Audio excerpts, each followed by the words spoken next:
नमस्कार साथियों, मैं सुरेंद्र कुमार एक बार फिर से फोकस मेंस क्लासेस के ऑनलाइन लर्निंग प्लेटफॉर्म पे आप सभी का हार्दिक स्वागत, हार्दिक अभिनंदन करता हूं और आशा करता हूं आप सब लोग खुश होंगे, स्वस्थ होंगे और अपनी लाइफ में अच्छा कर रहे होंगे। आज के इस वीडियो के माध्यम से मैं आपको सिर्फ और सिर्फ एक चीज बताना चाहता हूं। कल की डेट में एक आयोग के माध्यम से एक नोटिफिकेशन रिलीज किया गया था, या मैं कहूँ एक नोटिस रिलीज किया गया था। हालांकि नोटिस को ढूंढने की कोशिश मैंने काफी की थी, लेकिन मुझको ऑफिशियल नोटिस मिल नहीं पाया था। लेकिन इसका मतलब ये नहीं है कि आपका ऑफिशियल नोटिस रिलीज नहीं हुआ था, ऑफिशियल नोटिस रिलीज हुआ था। ठीक है, तो उसमें क्या क्या चीज इंपॉर्टेंट थी वो मैं आपको इस वीडियो के माध्यम से बताना चाहता हूँ।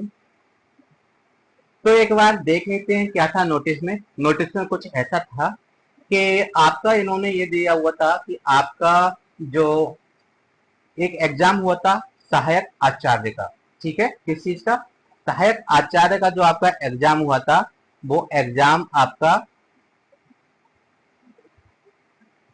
उसका मूल्यांकन आपके 28 तारीख से स्टार्ट हो जाएगा, जैसा कि इन्होंने बताया हुआ है। ठीक है,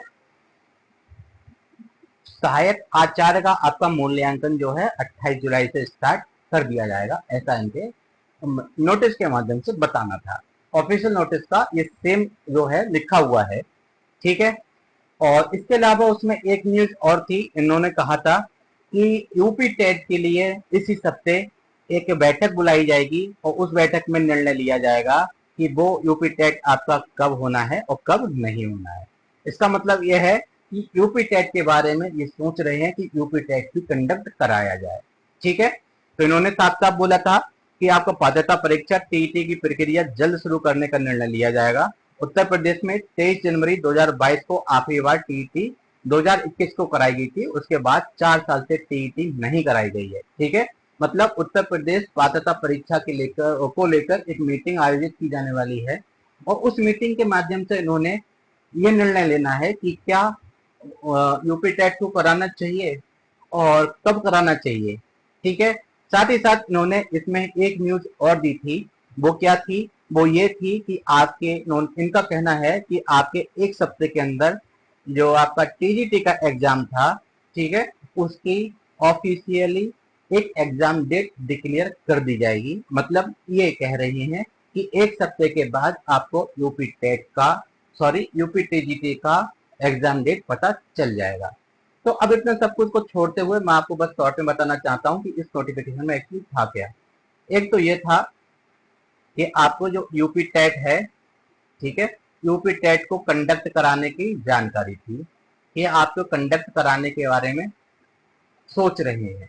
ठीक, उसके अलावा क्या था कि टीजीटी, टीजीटी का एग्जाम डेट जो है वो आपको दे देंगे, एग्जाम डेट इन 1 वीक। ठीक, इसके अलावा क्या था? इसके अलावा जो असिस्टेंट टीचर की वैकेंसी थी, या प्रोफेसर बोलूं, तो उसका जो मूल्यांकन है वो मूल्यांकन आपका शुरू कर दिया जाएगा। कब से? 28 जुलाई से, जिस दिन आपके एलटी ग्रेड का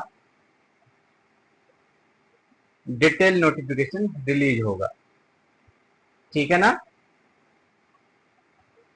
जिस दिन आपके एलटी ग्रेड का डिटेल नोटिफिकेशन रिलीज होगा उसी दिन ही आपकी जो मूल्यांकन है सहायक आचार्य पद का वो स्टार्ट कर दिया जाएगा। और इन्होंने एक बात और भी कही कि एक सप्ताह के अंदर आपको एग्जाम डेट दे दी जाएगी।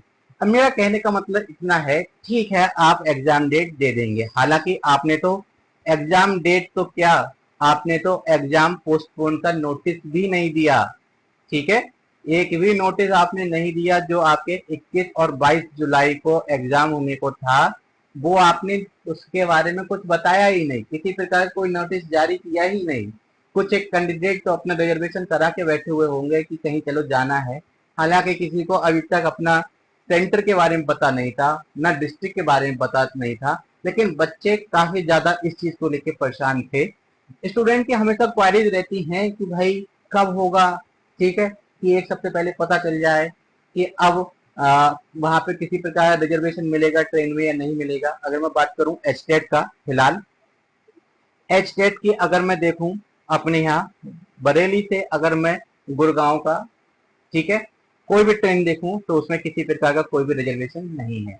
तो भी इतना शॉर्ट नोटिस पे प्रोवाइड कराया जाता है आपको एग्जाम डेट कि किसी प्रकार का रिजर्वेशन आपको नहीं मिल पाता। ठीक है, तो ऐसे ही इनका कहने का है कि आपको हम नेक्स्ट वीक में एग्जाम डेट दे देंगे।